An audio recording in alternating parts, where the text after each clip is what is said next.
जय महालक्ष्मी। मित्रों नमस्कार, राम राम। मैं आचार्य तरुण शर्मा सरल ज्योतिष के इस कार्यक्रम में आप सभी का हार्दिक स्वागत करता हूं। अघन यानी मार्गशीर्ष मास की शुरुआत हो चुकी है। इस पूरे महीने भर मंगलवार से लेकर जो प्रारंभ हो रहा है यह पहला दिन है और यह मंगलवार से प्रारंभ हो चुका है और अघन में गुरुवार को माता लक्ष्मी जी की पूजा की जाती है। हम सभी जानते हैं माताएं बहनें विशेष रूप से चौक पुड़ती है बुधवार की रात को ही और शंख पूजा करते हैं। भगवान श्री कृष्ण जी के पूजा को किया जाता है। इसका विशेष महत्व है। इस पूरे मार्गशीर्ष मास में यानी अघन मास में 4 गुरुवार पड़ेंगे और खर मास भी प्रारंभ होगा और साथ ही साथ और बहुत सारे तीज त्यौहार भी पड़ेंगे। गुरुवार की पूजा कैसे करनी चाहिए, इन्हीं सभी बातों पे आज चर्चा करेंगे। चलिए वीडियो को प्रारंभ करते हैं।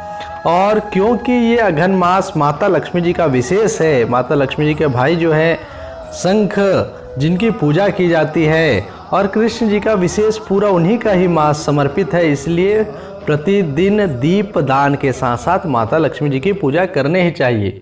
जो गुरुवार का नियम मानते हैं वो बुधवार से नियम चलाएंगे और गुरुवार को विशेष नियम करके उस बार 3 बार आरती विशेष करना ही चाहिए और उसके बाद शुक्रवार के दिन इसका विशेष रूप से पारण होता है। अब इस बार क्योंकि 4 गुरुवार पड़ रहे हैं, पहला गुरुवार जो है वो 3 दिसंबर के दिन पड़ रहा है, दूसरा गुरुवार 10 दिसंबर के दिन, तीसरा गुरुवार 17 दिसंबर और चौथा 24 दिसंबर को पड़ रहा है। क्योंकि इस बार 16 तारीख से खरमास प्रारंभ होगा। खरमास प्रारंभ होते ही मांगलिक कार्य जो विवाह वगैरह कार्य हैं ये सभी वहीं से ही बाधित होते हैं। मैंने इस पर एक वीडियो बनाया है जिसको आप अवश्य जान सकते हैं। देखिए गुरुवार के साथ ही इस बार गणेश जी का जो चतुर्थी तिथि भी लग रहा है, जिस कारण से हमको विशेष लाभ मिलेगा। गणेश जी की कृपा भी हमको मिलेगी। सोमवार 7 दिसंबर के दिन काल भैरव अष्टमी भी है। 11 दिसंबर को उत्पन्ना एकादशी है। 14 को अघन अमावस्या है, सोमवती अमावस बोलते हैं। 16 दिसंबर से खरमास है। 19 दिसंबर से विवाह पंचमी है। 25 दिसंबर से मोक्षदा एकादशी है और 30 दिसंबर को स्नान दान पूर्णिमा है। इस प्रकार से पूरे मास भर अगर कोई विशेष रूप से स्नान करता है, प्रतिदिन सुबह का स्नान करता है, उसको विशेष लाभ मिलता ही मिलता है। अब हमको गुरुवार की पूजा कैसे करनी चाहिए इस बारे में मैं चर्चा कर रहा हूँ। क्योंकि अघन मास माता लक्ष्मी जी की पूजा है, हम सभी जानते हैं।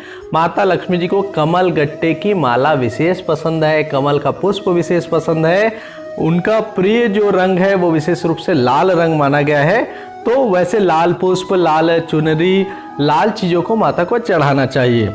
अब आप बोले माता लक्ष्मी जी की पूजा जो है घर घर में जिसको किया जाता है, इसको विशेष रूप से 4 प्रहर में अगर पूजा किया जाए तो और लाभ मिलता है। वैसे तो आप जब माता जी के सामने बैठे आपको विशेष रूप से माता रानी जी के पास एक दीप जला लेना है, घी का दिया हो तो और ज़्यादा अच्छी बात है, नहीं तो कोई भी एक विशेष तेल जो है उसका दीप आपको जलाना चाहिए।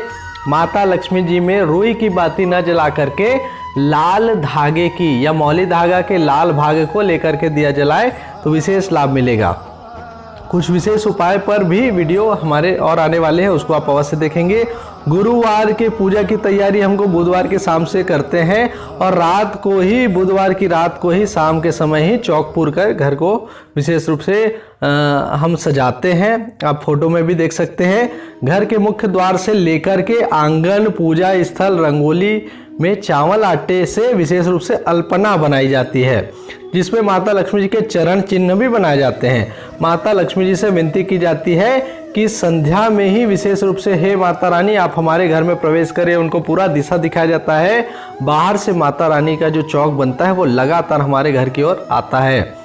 आम, आंवला, धान की बालियाँ विशेष रूप से सजती है और कलश की स्थापना की जाती है। ये सभी माता को विशेष पसंद है।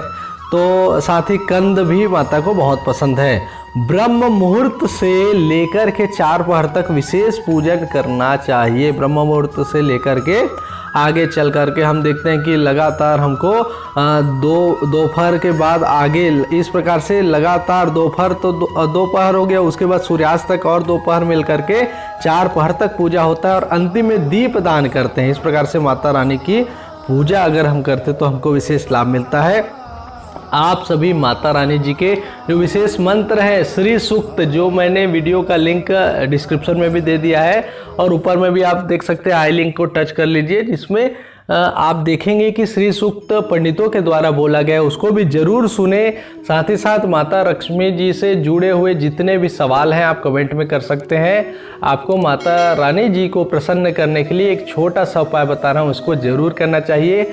माता लक्ष्मी जी के पास जब भी बैठे, अगर कमल गट्टे की एक माला बन पाए तो आप जरूर रखें, और उसी में माता लक्ष्मी जी का एक मंत्र है, ओम श्री महालक्ष्मी नमः या श्री महालक्ष्मी नमः। इतना अगर बोल करके आप माला जपते हैं, 108 बार भी जपते तो आपको लाभ मिलेगा।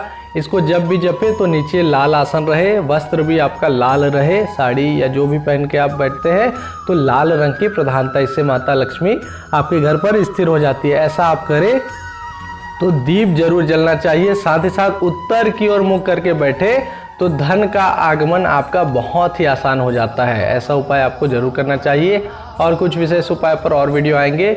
मिलते हैं अगले वीडियो में, तब तक के लिए नमस्कार, राम राम, जय सिया राम।